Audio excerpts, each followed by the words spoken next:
Bueno, ustedes lo conocen, él es Pedro Carmona Stanga. Pedro Carmona Stanga, como sabe el país, fue presidente de Fede Cámaras por 3 días de Venezuela. Es político, es economista, es empresario, es catedrático. Además, una de las clases que da en la universidad es la de geopolítica. Y acaba de escribir su artículo más reciente, tiene que ver con Ucrania. Pero antes de decirle más de él, yo quisiera empezar cada vez que empiezo una entrevista, especialmente para aquellos que dicen que el pueblo venezolano no está protestando en la calle, cosa que es totalmente falso. Que la gente que vive en Venezuela se lo crea es una cosa, porque los medios no pueden hablar de nada de eso. Acuérdense que es una tiranía, ¿no? Si fuera una dictadura tampoco podrían, pero es que es peor que una dictadura. Bueno, ayer, por ejemplo, el día 17 de febrero, hubo 17 protestas a pesar del coronavirus, a pesar de la represión, a pesar del encarcelamiento. 17 protestas.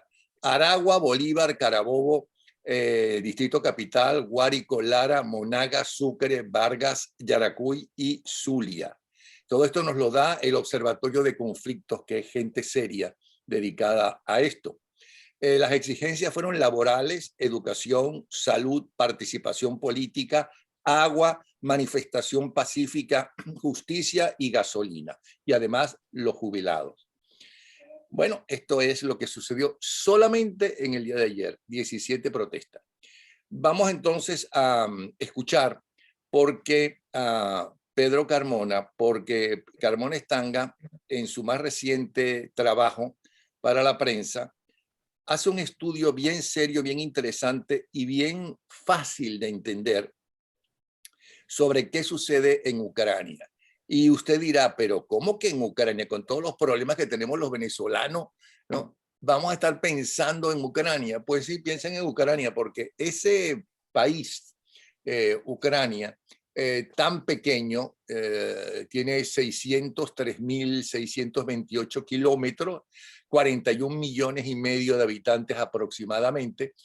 En una época estuvo, bueno, desde el 800 y pico, ¿no? Comienza la historia de ellos, imagínense ustedes. Historia además de peleas, de divisiones, de todo lo que ustedes quieran. Pero lo peor que les pasó, además, es haber vivido bajo la bota soviética. Cuando la Unión Soviética cae, se desmorona, pues los ucranianos aprovechan, ¿no? Y se declaran independientes. O sea, es un estado como es cualquier otro estado, ¿no? Es un estado independiente.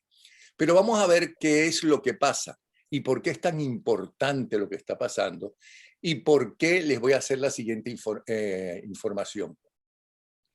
De acuerdo con lo que pase, nosotros vamos a sufrir.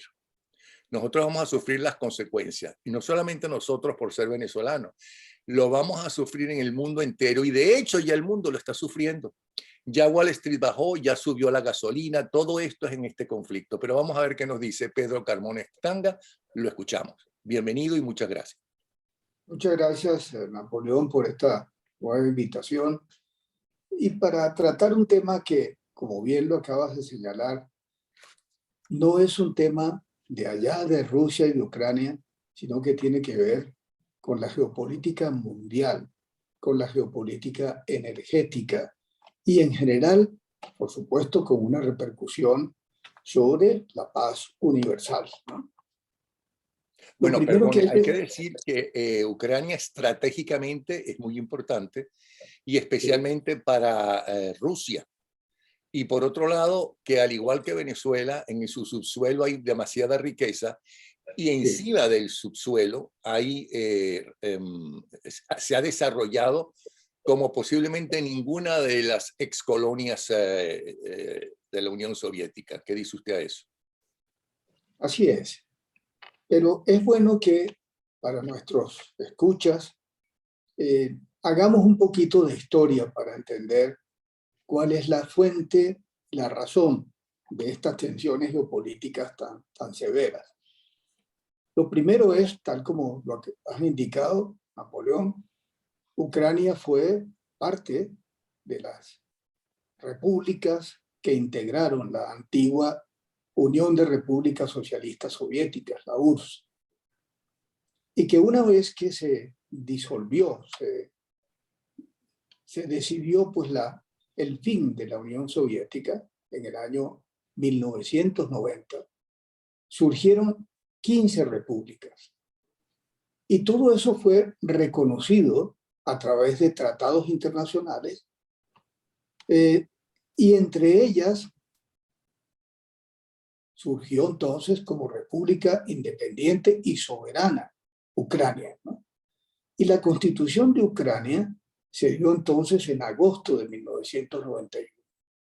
¿Cuál fue el modelo que adoptó Ucrania? Primero, un cambio de nombre. Antes se llamaba República Socialista Soviética de Ucrania. Pasó a llamarse Ucrania. Pero también hubo un cambio importante de modelo. Es decir, asumió un modelo democrático de economía de mercado y comenzó un proceso de desmonte del modelo comunista pues, que había regido durante todas las décadas anteriores. ¿Qué ocurrió con posterioridad a esas fechas? Ucrania comenzó a explorar posibilidades de un acuerdo de asociación con la Unión Europea, ¿no? Como lo hicieron numerosos países que hoy son miembros de la Unión Europea, que antes fueron parte de la órbita soviética y que hicieron un tránsito a la democracia y a la economía de mercado. Recordemos que para ser miembro de la Unión Europea se requiere ser países democráticos, con economía de mercado y respeto pues, a los derechos de las minorías, etc., ¿no? Los grandes principios pues, de Occidente, ¿no? ¿Qué ocurrió entonces en ese momento? Se prendieron las alarmas de parte de Rusia con esta posibilidad de un acuerdo de asociación con la Unión Europea y comenzaron fuertes presiones para evitar que Ucrania firmara un acuerdo de asociación con la Unión Europea, tratando más bien de que formara parte de una unión aduanera entre los países de la región euroasiática. ¿Qué pasó a partir de allí? La presión de Rusia fue tan fuerte en ese momento que el presidente ucraniano en ese entonces, Yanukovych, rechazó entonces y canceló la negociación con la Unión Europea y buscó un acercamiento con Rusia. Eso generó enormes protestas. Recordemos que fueron protestas prolongadas de más de 1 millón de personas y que el régimen gobernante las reprimió muy duramente. Fue una resistencia inmensa de un país que efectivamente quería y buscaba un acercamiento con Occidente y veía con buenos ojos la posibilidad de ese acercamiento, de ese acuerdo de asociación con la Unión Europea.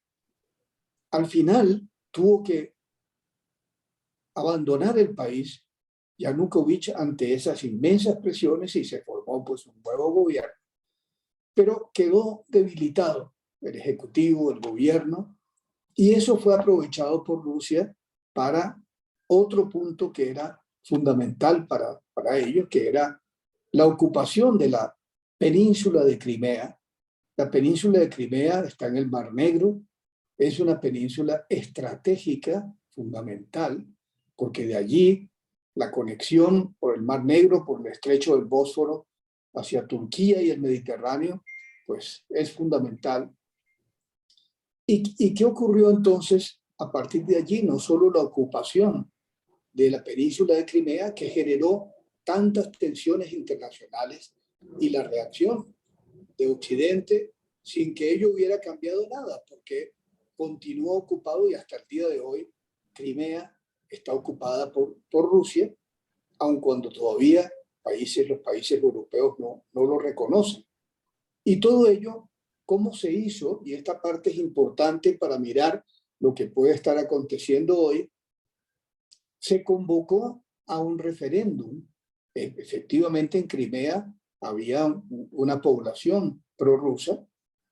Se convocó a un referéndum que aprobó entonces la anexión de Crimea a la Federación Rusa. Y eso es lo que puede estar pasando en las que se declaran hoy como repúblicas independientes en el este de Ucrania, en la región que se llama Donbass. Y estas dos repúblicas independientes de Donetsk y Lugansk justamente están en una situación muy parecida a la que tuvo en su momento Crimea. Es decir, hay una población prorrusa, se han autoproclamado repúblicas independientes. Eso ha generado un conflicto con las autoridades, las fuerzas del Estado ucraniano, que ha provocado 13.000 muertos, miles de heridos, desplazados y, por supuesto, agravación de la condición de la población que ha requerido más ayuda humanitaria. Pero el fondo de la estrategia de Rusia es precisamente el mismo, es decir, promover entonces, como ya lo han hecho estas repúblicas de Donetsk y Lugansk en la región de Donbass al este de Ucrania, de proclamarse independientes.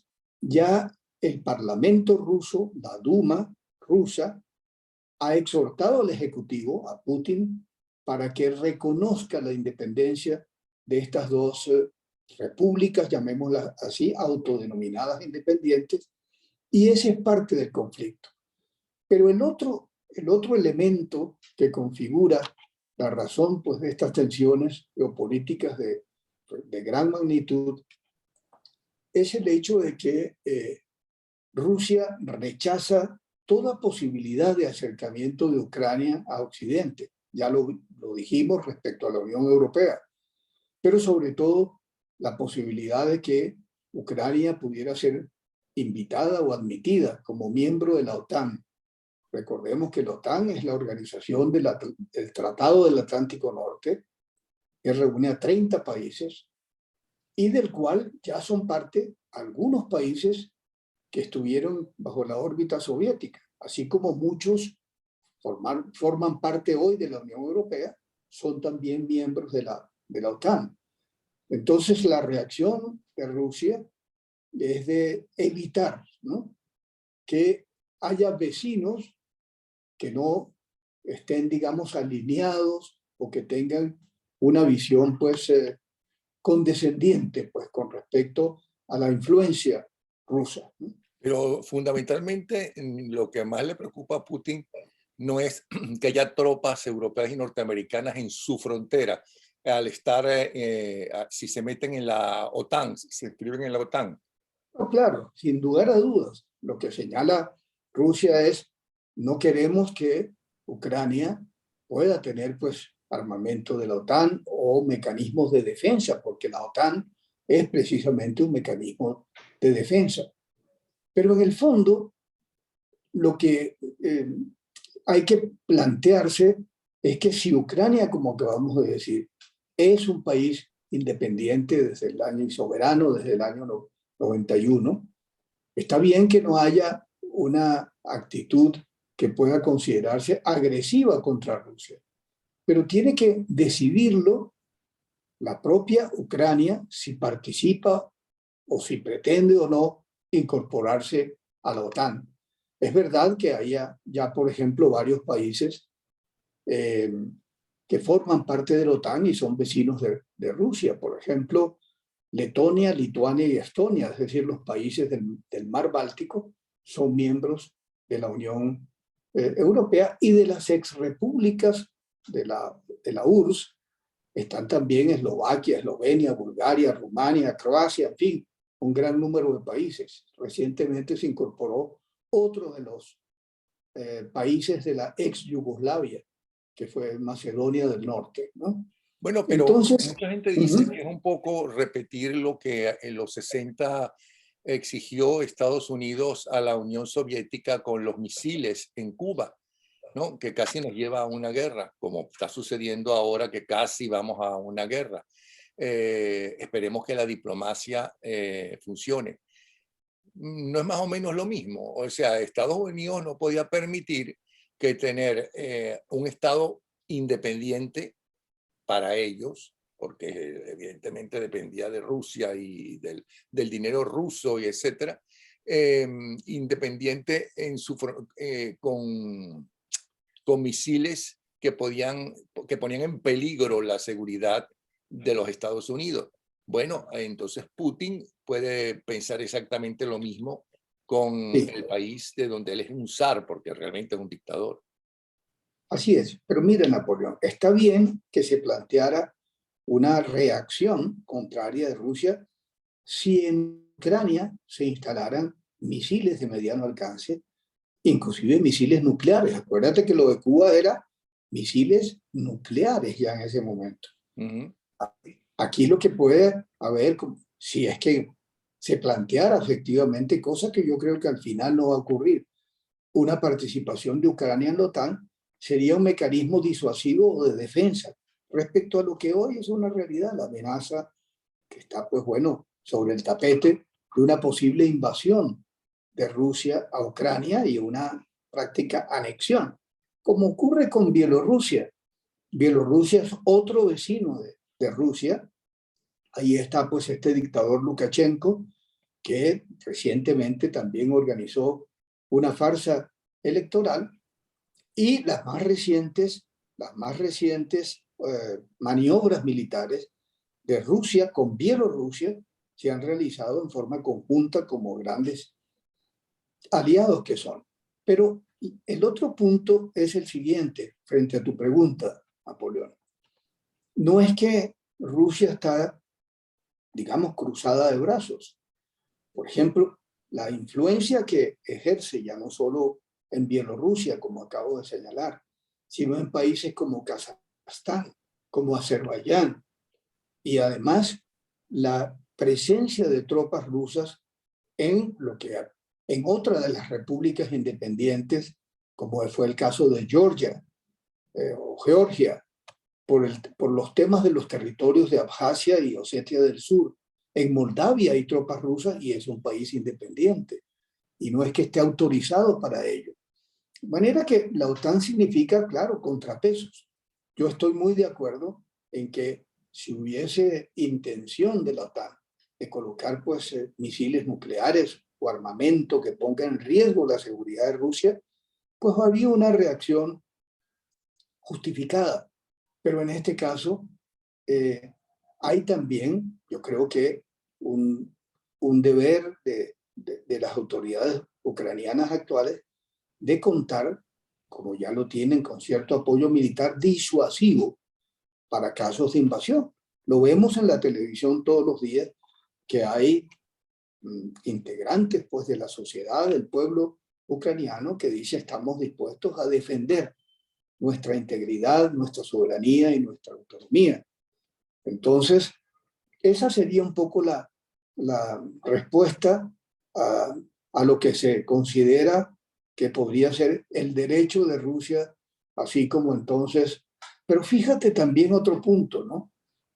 Un alto vocero, canciller de Rusia, en algún momento dijo, pues si Ucrania se acerca a Occidente, pues tendremos el derecho y posibilidad de enviar contingentes militares a Venezuela, a Cuba, etc. Fue un desplante, por supuesto, yo diría una especie de chantaje, pero no es ese el caso. Europa, bueno, la OTAN ha existido desde hace tiempo atrás. Hay también un organismo que agrupa a varios de los países de Europa del Este, un poco más bajo el dominio ruso, pero en definitiva, lo que sí creemos todos es que hay que evitar una guerra. Todavía el día de ayer, Estados Unidos ha señalado que no es cierto que haya habido pues, un cierto repliegue de fuerzas en las fronteras que siguen, digamos, desplegadas, cercando a Ucrania, desde la península de Crimea hasta la frontera con Bielorrusia y por la frontera norte. De manera que hay pues esa amenaza, y las conversaciones que ha habido recientemente con la participación muy activa de Macron en nombre de la Unión Europea, del canciller alemán Scholz, que estuvo también recientemente en Moscú, pues hasta ahora, y las conversaciones también que han existido entre el secretario de Estado de los Estados Unidos y el canciller ruso, Lavrov, no han llegado a resultados.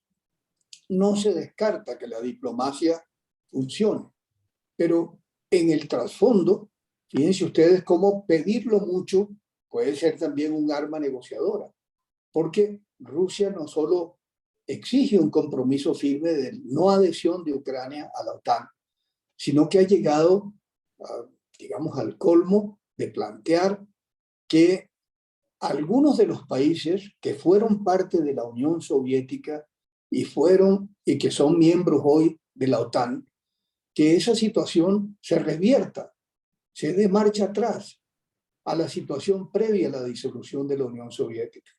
Es decir, una posición prácticamente imposible de aceptar, ¿no? Pero ¿y por qué Rusia permitió o no formó semejante escándalo? En su momento. ¿Perdón? En su momento, ¿no? Sí, en su momento, ¿por qué permitió que todos esos estados pidieran incluirse en la OTAN? Y entonces tienen este escándalo Claro. En la OTAN y por otra parte, muchos de las ex repúblicas bajo el dominio soviético son miembros de la Unión Europea hoy. Fíjense ustedes, por ejemplo, el caso de Polonia, de Hungría, que son los países quizá más fuertes, pero casi todos los de la ex Yugoslavia, por supuesto los países bálticos, etcétera, son miembros de la Unión Europea. Y al ser miembros de la Unión Europea, hicieron un pacto con la democracia, con la economía de mercado y con, por supuesto, una política exterior armónica, común y de defensa también, no solo en la OTAN, sino también en la Unión Europea. Bueno, y Maduro y Díaz-Canel y el de Nicaragua no le pueden pedir exactamente lo mismo a Rusia como defensa del imperialismo capitalista. Bueno, mira el armamento que tenemos en Venezuela, mira la cooperación. Esta mañana, acá desde Bogotá, una entrevista hecha pues al embajador de Rusia acá y a un alto diplomático que lo acompaña, pues lo que ha dicho, por ejemplo, Colombia es, señores, no es que Venezuela no tenga derecho a poder, digamos, adquirir armamento, etcétera, pero lo que requiere Colombia en este momento es seguridades, primero de que las armas, que estos Kalashnikov que se van a producir dentro de poco en la fábrica que se está instalando en Venezuela, no caigan en manos de irregulares. ¿Por qué? La FARC siempre ha utilizado, y el ELN, los Kalashnikov, los fusiles y ametralladoras pues, de fabricación rusa. Entonces, una preocupación también legítima de Colombia, de señores, dennos garantías de que esto no caiga en manos de irregulares que están buscando tomar el poder en Colombia y que, bueno, ejercen todos los temas de minería ilegal y, en fin, y de además, pues, el narcotráfico, etcétera. Y por otra parte, no cabe duda de que el armamentismo venezolano genera desequilibrios, desajustes en la geopolítica, llamémosla militar, armamentista en la región. Entonces, bueno, esos son, digamos, los hechos, pero decía el embajador ruso en esta entrevista que escuché en la mañana de hoy, que no, lo que hay allá pues no es como se denuncia, que hay contingentes militares, sino la asistencia militar a Venezuela para la operación y mantenimiento pues, del armamento, 11.000 millones de dólares que se han comprado en armamentos de parte de Venezuela. La preocupación es que los informes de inteligencia, por lo menos que señala el gobierno de Colombia que existen, es que hay algo más que simplemente asistencia para la operación y mantenimiento de esas armas, sino para un entrenamiento militar, en fin, de otro alcance y de otra naturaleza. Por último, y esta será la segunda pregunta que le hice, Sí. con todos los problemas que hay por el coronavirus, por la crisis política mundial, la crisis de valores mundial, el desabastecimiento mundial a raíz de la pandemia y todo ese tipo de cosas, ¿por qué nos puede afectar una guerra en este momento? ¿Y por qué afecta al mundo una guerra en un país tan pequeño? Bueno, una es porque Rusia es una potencia militar y es una potencia energética que a la vez busca hacerle contrapesos a los Estados Unidos y a Occidente, a la Unión Europea. Pero no hay duda de que es un país importante desde el punto de vista energético, no del tamaño de la economía, porque Rusia tiene un tamaño económico de su Producto Interno Bruto que es la 10ª parte de la economía china y de la economía de los Estados Unidos. Pero sí es importante, por ejemplo, Europa depende en un 40% del suministro de gas ruso. Y por otra parte, se ha construido inclusive un gasoducto que costó 11.000 millones de dólares, pero que no se ha abierto, no se ha puesto en funcionamiento entre Rusia y Alemania para el suministro de gas. ¿Por qué vemos el aumento de precios del petróleo, el aumento del precio del gas? Los europeos están pagando una altísima factura por la electricidad debido al aumento de los precios del gas. Entonces, no hay duda de que tiene consecuencias desde ese punto de vista que se reflejan en esto. Pero por otra parte, el hecho de que el solo riesgo de que pudiera haber una solución bélica, no digamos diplomática o negociada, pues miren cómo afectó ayer nada más el derrumbe, que es el segundo derrumbe fuerte, en el mercado bursátil, en la bolsa de Nueva York, en las bolsas de Europa, en fin, genera entonces una gran incertidumbre, una gran preocupación. Entonces, todo ello repercute sobre la economía mundial y repercute también sobre el hecho del suministro, digamos, de petróleo. Al fin y al cabo, recordemos que los 3 países de mayor capacidad de producción de petróleo del mundo son en este momento Estados Unidos, Rusia y Arabia Saudita, por supuesto, ¿no? Que es el primer exportador. Pero Rusia produce 10 millones de barriles de petróleo y, por supuesto, mucho gas. Pero mencionabas también, para no quise alargarme demasiado, lo que significa Ucrania. Ahí. Se cayó No la sé. imagen, pero lo estoy Sí. escuchando. Ok. Parece que lo están llamando por teléfono. Sí, eso fue, ¿no? Pero lo señalo, déjame en todo caso cancelar aquí esta llamada para que podamos seguir con la imagen.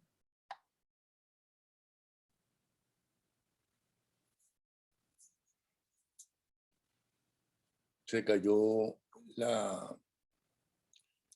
el video. Supongo que en este momento está tratando de volver a entrar Pedro Carmona Estanga.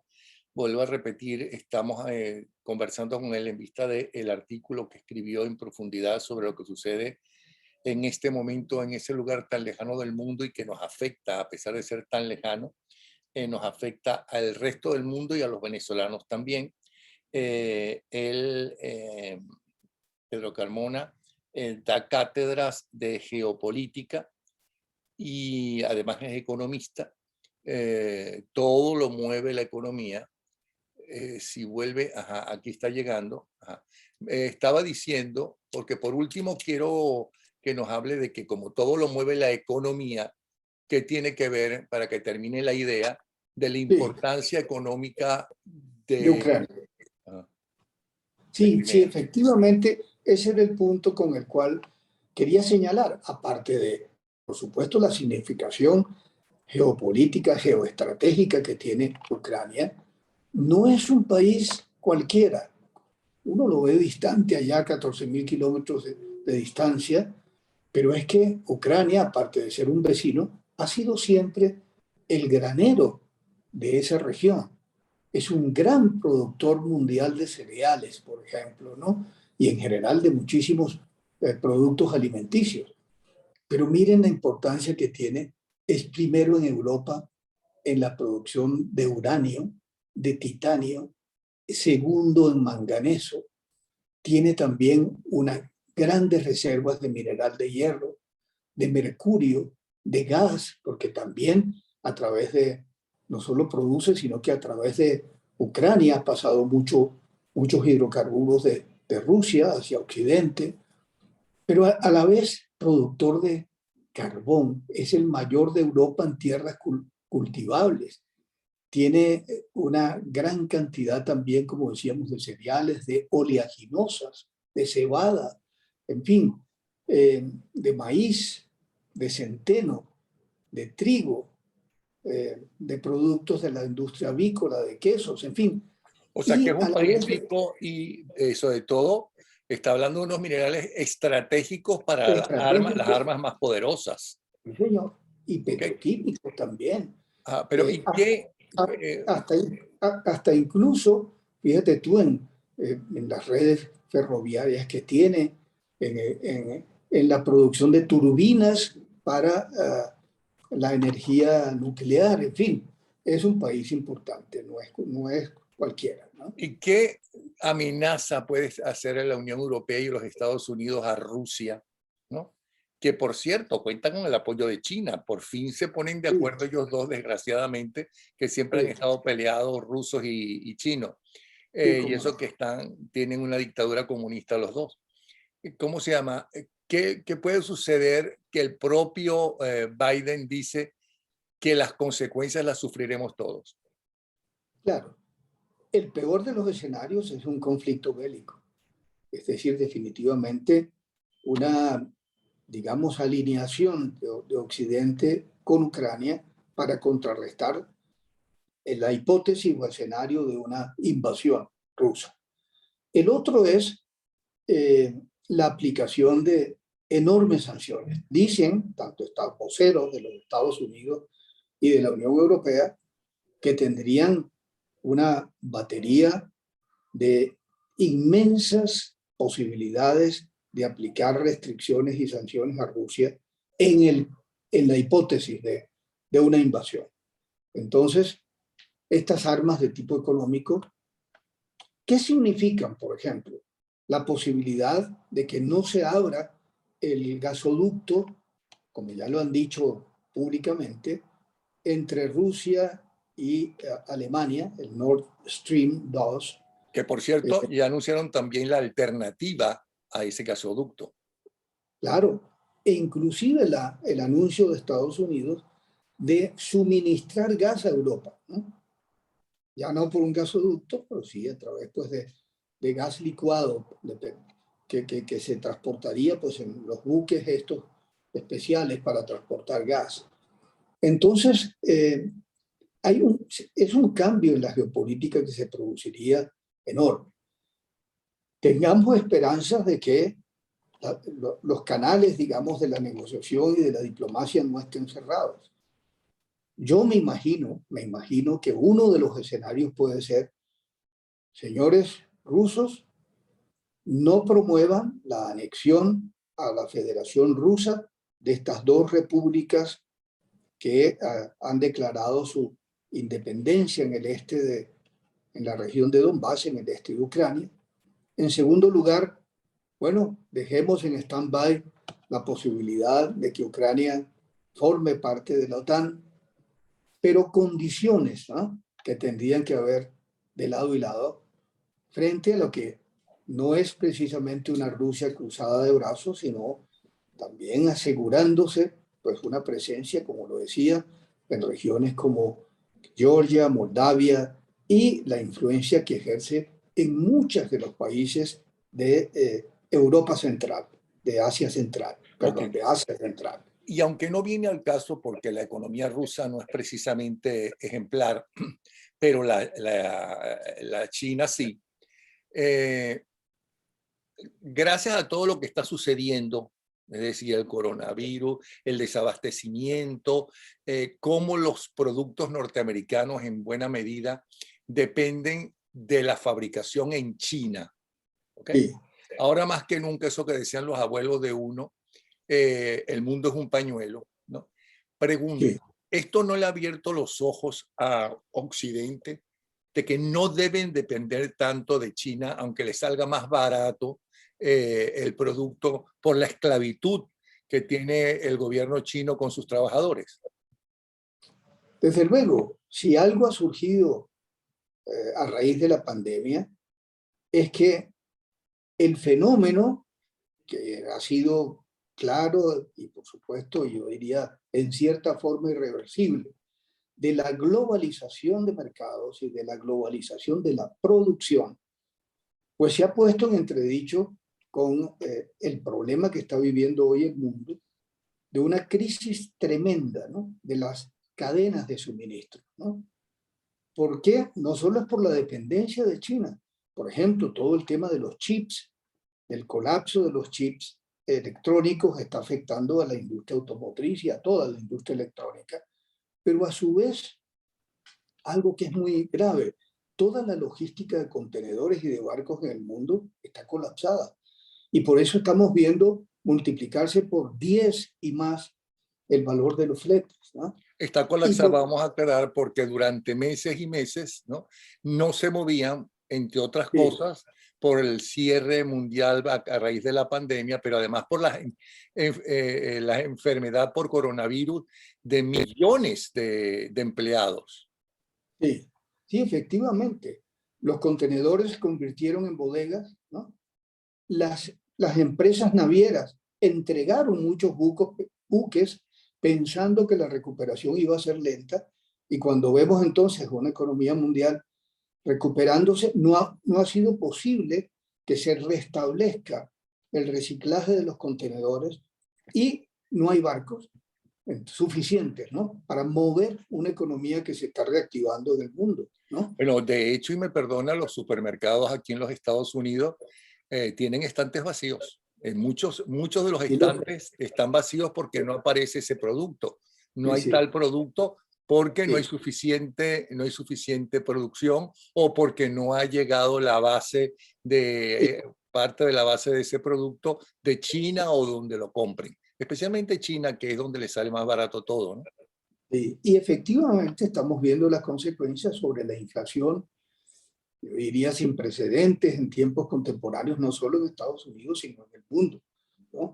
Estados Unidos no veía una inflación de 7% desde hacía décadas, pero en América Latina, en el mundo entero, en Europa, hay unos niveles de inflación. Se dice, todos los analistas pues coinciden en que habrá una cierta normalización hacia el segundo semestre de este año en todo este colapso de la cadena de suministros y de transporte. Ojalá y así sea. Pero lo que sí ha llevado, que era tu pregunta inicial, eh, es también a revisar un poco la vulnerabilidad de ciertas cadenas de suministro. En algunos productos, algunos dicen hay que, a pesar de que la globalización de la producción, es decir, la distribución de la producción en distintos países del mundo, es un hecho porque se ha producido buscando más eficiencia y menores costos. Sin embargo, pues habrá que revisar, por ejemplo, esto que ocurrió de los microchips, del colapso también de esa cadena. Los europeos ya están diciendo, tenemos que producir, autoabastecernos en Europa, o no autoabastecernos, producir más, ¿no? Para no depender tanto pues de una industria y de unos suministros que terminan por ser cruciales y estratégicos, ¿no? El Entonces, problema sí que hay, yo veo es que tanto Rusia como China por primera vez se ponen de acuerdo. sí, Rusia apoya la anexión de Taiwán a China. China apoya a Rusia en su anunciada invasión, que según las últimas declaraciones de Biden va a ser en los próximos días, aunque Inglaterra dijo que iba a ser el miércoles pasado en la madrugada y no sucedió nada. Y hay analistas que dicen que eso se va a arreglar políticamente porque a nadie le conviene, ¿no?, que una guerra allí. sí, Pero es interesante lo que está pasando en el mundo hay un cambio total en el mundo. Lo único malo es que con este desabastecimiento y demás, ese campo de cultivo para los populistas llegar a través de elecciones acusando al gobierno de turno de que es el responsable de que no consigas alimentos, de que haya bajado la economía, etcétera, etcétera. Y esos populistas, primero, no suelen ser buenos presidentes, y muchos de ellos terminan siendo unos dictadores o, como en el caso venezolano, unos tiranos. Sí, y fíjate que esto que señalas de la alineación de nuevo entre China y Rusia, pues tiene mucha significación. No solo porque, así como la tensión con Ucrania y en la región vecina a Rusia, sino porque, tal como acabas de indicarlo, China tiene temas muy sensibles en sus manos, que es el de Taiwán, pero también el de Hong Kong. Recuerda que Hong Kong, las protestas del 2019, que fueron multitudinarias, etcétera, Hong Kong lo que está defendiendo es el régimen autonómico que se consagró en el año 97, cuando el Reino Unido devolvió Hong Kong a la soberanía china, pero con una condición, un tratado, un régimen autonómico por 50 años. Y de hecho Hong Kong tiene pues el dólar de Hong Kong, justicia, en fin, todas las autoridades son propias, autónomas. Sí, que poco a poco las están Claro, cambiando exactamente. a Y favor ese de... es, claro, es decir, entonces se está adelantando Ajá. por presiones de China, intereses de China, hechos que deben ocurrir al finalizar, es decir, en el 2047, ¿no? Ok, y ¿no resulta bastante lógico que tanto China como Rusia, que son dos potencias, ¿no?